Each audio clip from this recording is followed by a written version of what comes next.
Yeah, so without further ado, I'd like to introduce the first speaker. He is a solicitor, a coach, inspirational speaker. He runs his own blog. He's known as a thought leader, and he's generally an all-round really nice guy. So please put your hands together for Julian Summerhayes.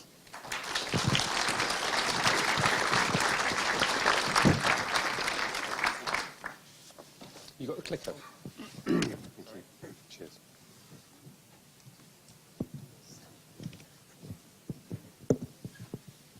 I'll probably end up taking this out, so I'll take it out. So good morning, everybody. We've got the seagulls with us today, so we know it's Plymouth. Does anybody know Charles Bukowski? If you don't, go and look him up. He died in 1993. He's a poet, he's a writer. And the reason that I use that quote, which is from one of his poems, is that today I'm going to be talking to you about personal transformation, which you may think, what the hell's that got to do with digital? But that's what digital has been like for me, is I've been on a journey for at least 6 or 7 years. So what I'm going to share with you today are a few things that I've learnt, a few things that I've understood about myself that I hope will be of help to you. My first point is we are all artists. And I'm going to ask you just to indulge me for a moment, just to close your eyes, if you would, please. And put yourself in a position where you last experienced the magic of seeing a painting, the vista, the landscape, a meal, a conversation, something that actually touched you, it moved you to tears.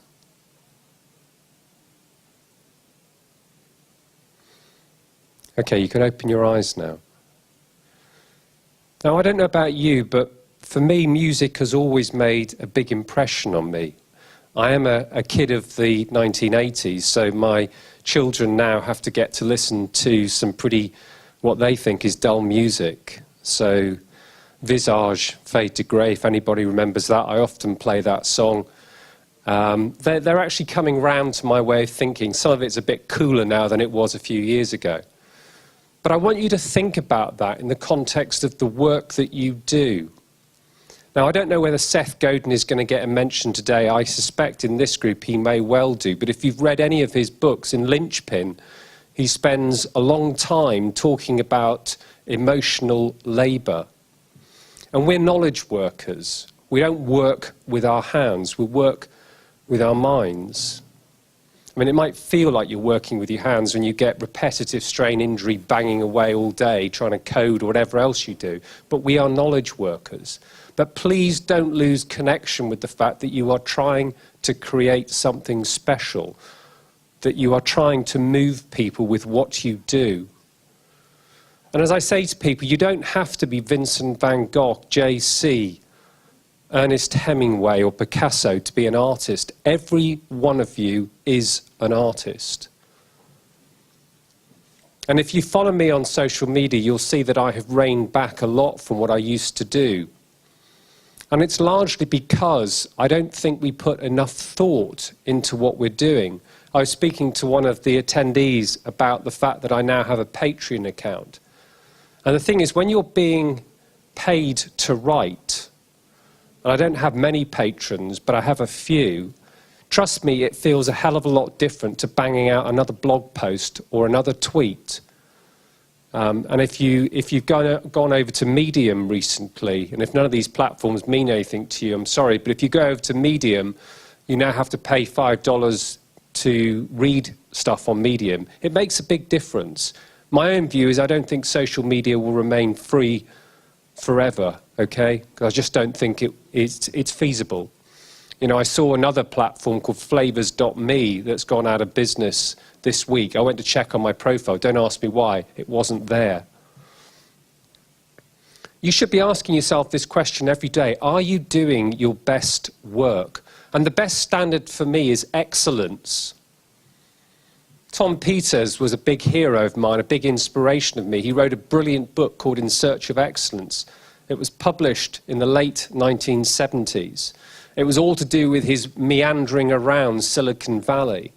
Go and check it out. You can probably buy it for 1 pence on Amazon. It still applies. Is what you're doing excellent? Or is it just meh? Is it just ho-hum? Because that's what I think about every day, is what I'm doing excellent? Is it touching me? Or is it just another thing that I'm doing? And I don't just mean this in a legal context, okay? You know, is the comma in the right place? Is the apostrophe in the right place? All these things matter to me. They may not matter to you, but they should do. You know, we live in a world now of increasing complexity, but there's too much stuff, too much rubbish out there for my liking. One of the other speakers will talk to you about this concept of resistance. So I'm not going to spend a lot of time on it. But resistance basically is that sense that we are living out two lives. There's the unlived part of us, the part that we should be expressing, and the life we're actually leading. It could be procrastination. It could be putting off something that we're not doing. The only way, Pressfield talks about this a lot, to battle resistance is to turn pro. And ask yourself, what does a professional athlete do every single day that we are not doing? I have a middle daughter who's trying to make it as a professional cyclist, and I see the amount of time that she puts into her sport. If I need any inspiration when she's going out and it's peeing down with rain to go out and ride on my bike, that's enough for me. But ask yourself, are you acting as a professional or are you a dilettante? Are you a rank amateur? And what feeds our resistance? What's my biggest gripe? You're holding it in your hand. Think about it. Walk down Plymouth High Street or any high street. What are people constantly doing? Looking down, holding their phones. You'd think the phone had been around forever. It hasn't. It's a modern invention. What did we do before mobile phones, by the way? We had a life. No, I'm serious. We had a life. You know, I went out for a meal this week. It was my 25th wedding anniversary. And I looked around the pub, and what were people doing? Playing on their phones. Now, I don't think, you know, we're going to get away from the mobile device. It's here, it's going to stay. But we have to be much more disciplined about this. I've taken off all the apps on my phone. I've tried them all, Snapchat, the lot, okay? Because I know that all it's doing is feeding resistance. All it's doing is feeding that part of me that doesn't want to do the difficult work. And all of you should be challenging yourself to say, is what I'm doing creating art with my phone? When I send that tweet, or I send that Snapchat, or I go and log in somewhere, are you creating art? And what you might be saying is, I couldn't give a, I nearly swore then, I don't give a monkeys about that, but you should do. Okay, why are we here? What's our purpose? You know, we spend more and more time of our life at work. And what have we got to show for it? You know, I worked out the other day, I've been working for 37 years. And I can honestly say to you, there's so much of that time that I've wasted doing stuff that didn't matter. And so all of you should be saying to yourself, is what I'm doing important enough to spend my time on my mobile phone? Okay, there is an article going around in a magazine called The Atlantic, and it's talking about the mobile phone destroying a generation of children. Go and read it. It's frightening. It is frightening because it talks about the levels of depression. It talks about kids not doing things that we took for granted as children, or certainly I did. Okay, and I look at my daughter who's 14 years old, and I look at what she did over the summer holidays. And most of the time, she preferred to sit in her bedroom playing on her phone than she would do to go outside. It's as much as I could do to get her to go outside. So we all have a responsibility. But for me, because we're talking about work today, the mobile phone simply feeds resistance. It's like crack cocaine. So what I'm interested in doing is deep work. Okay? And if you Google deep work, you'll find that there's a book written by a guy called Cal Newport. who was at MIT. He's now a professor at a different university teaching computer science. And he's written a really, really good book on this idea of doing deep work, not shallow work. And what I'd like you to think about is that actually that's what we should be doing. As well as creating art, we should be doing our really, really best work. Remember, this is about personal transformation. This isn't just about pleasing the boss. This is about doing stuff for ourselves as much as anything else. So process-wise, because I'd like to leave you with something practical, I've put 3 things up there. Has anybody ever read Leo Barbauta's blog, Zen Habits? Anybody know that blog? Because he writes a lot about this idea of the 3 most important things. So I've nicked it from Leo Barbauta. But what Leo says is essentially, rather than having a long to-do list of things, write down the 3 most important things that you're going to do today. If you get more than 3 done, great, but the 3 most important things that you're going to do. That's easy. You know, we talk about time management, and I went on all the time management courses in the 1980s, but if somebody had said to me, Jules, you've only got to focus on 3 things, that would have been easy. The other thing, time blocking. Time blocking is just simply where you focus on one thing at a time. And trust me, you need to switch off your mobile devices when you're doing this, okay? Because you're not going to be able to focus on it if your mobile phone or your tablet, or even the phone, come to think of it, is close by. And what it means is you say between certain hours, you're going to do your best work. Now, in my case, I like to write. So what I do is I blank out a period of time, usually at the start of the day, where I write, and I don't do anything else. I don't have any other tabs, browser tabs. I tend to write in Word these days. I used to write in Google Docs, but I tend to write in Word these days because I can close down the browser and just write in Word. But time blocking is a really, really important thing. If you want to time block out your whole day, you can do. But it just means that you get rid of distractions. And the other thing is finish what you start, which sounds really, really basic, doesn't it? But how many things where we start them do we never finish them? We've got all these open loops, which again is just feeding resistance. Now you might think this is all really noddy-ish, but trust me, I see so much of this at work that isn't done. People start things and they don't finish it. They constantly say, I've got such a busy day, but they don't actually block out time to do the things that are most important.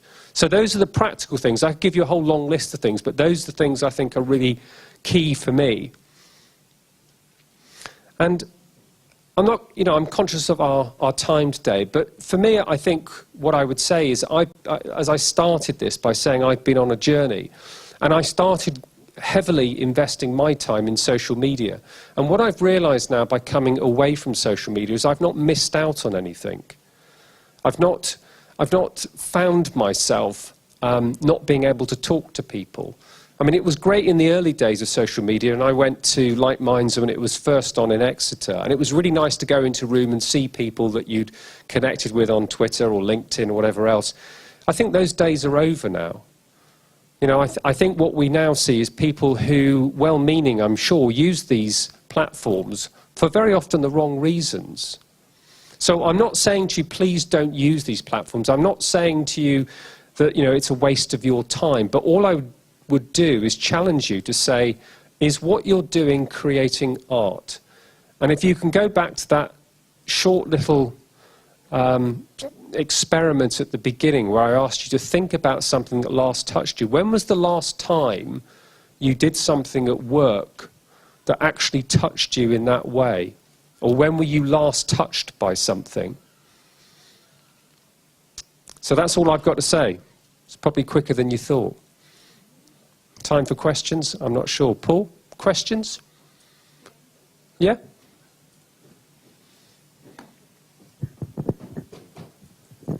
Yes, any questions from the audience? You all look stunned.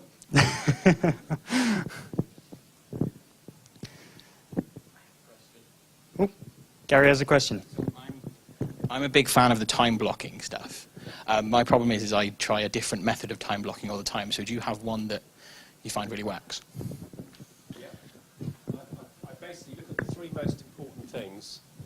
So Gary's asking that he goes between one different form of time blocking and another.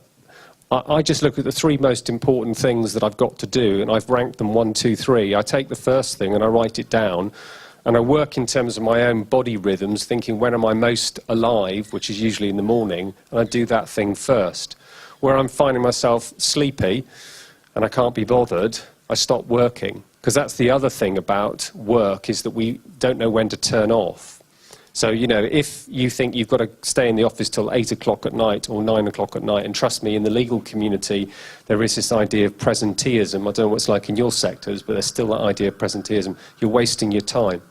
So I think the thing is, put the first thing down as the time that you're going to block out when you're most alive, and do that first, and don't do anything else. Become like a monk, effectively. Turn everything else off. You might not get it finished, but if you've given yourself an hour, do it for an hour, and then do the next thing. Now, you might get interrupted after that, and you might have to adjust your day, but at least you've done that first thing. Because I think completing something, there's this huge sense of power when you can start finishing things off, knowing that you've started something, you've finished it. I think half the problem is we have all these things we never complete unless we're under huge amounts of pressure. I mean, if you were a student, I have lots of friends who would leave it, particularly with writing legal essays, until the last possible minute. Well, I couldn't be like that. I had to work steadily through it. My difficulty was I was always tweaking with it, a bit of a perfectionist, always tweaking and tweaking and tweaking, whereas actually I should have just handed the bloody thing in and have done with it. Sorry, that was a long answer to your question. Any others? Yes.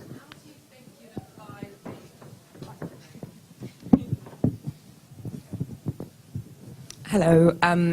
Some really, really interesting ideas in that. Loved some of the quotes. A lot of that is very person-centric, and probably fantastic if you're, you know, kind of self-employed and working on your own lot. How do you think those principles apply in a kind of small team culture, particularly, you know, if you're working for a small digital company, you've got competing deadlines across different people. How do you think you can best apply those principles in small groups of people working together? So that's a really good question, but I would respond by saying, culturally, whoever the leader is in that organisation, some of those ideas have to be driven from the top.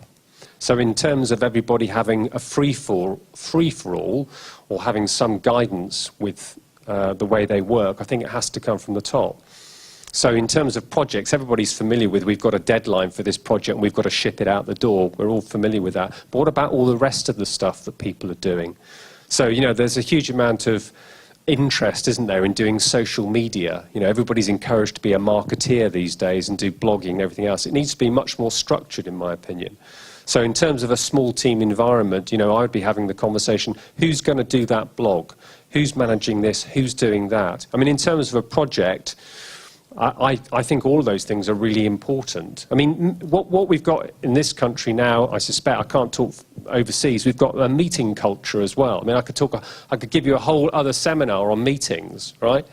Because, I mean, that's the other problem. We go to meeting after meeting after meeting, and we never actually ask ourselves, why are we here? What's the point of this meeting? You know, one of the best things I do with meetings is I get people to stand up. I take all the chairs out of a meeting. It soon gets people out the door because they don't want to stand up for 2 hours talking a load of twaddle, basically. So the answer to your question is you can instill those sorts of techniques, those practices, I think, in any organisation. And I think whether it's a small team, whether you've got 3, 4, 5 people, or whether you've got a bigger team, I think culturally, if you say to people, we are starter-finishers here, we want to complete things, that's a cultural norm. But I don't see a lot of it, frankly. You know, personally, you know, the stuff that needs to get done that's client-centric gets done, of course, because you're getting paid for it. It's all the other stuff, I'm afraid.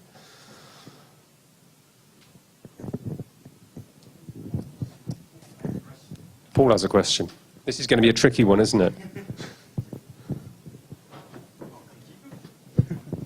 Yeah, just one more question. In terms of getting into the focus mindset of getting organised, do you ever look into any forms of like meditation or spirituality or some way of focusing the mind? Because that's a lot of what it comes down to, like when you've got way too much on. Just wondered if you had any thoughts on that. No, Or is the advice? short answer. I mean, I have 2 dogs now, so if I've got any time to think without the kids saying to me, what's for breakfast, it's walking the 2 dogs. But sure, any sort of practice that gets you to unplug has to be good, okay? And I don't mean, you know, we all like a drink, okay? We all like to go home and, that was a hard day. That's great, but you know, for me, I try to have a period of my day where I don't do anything.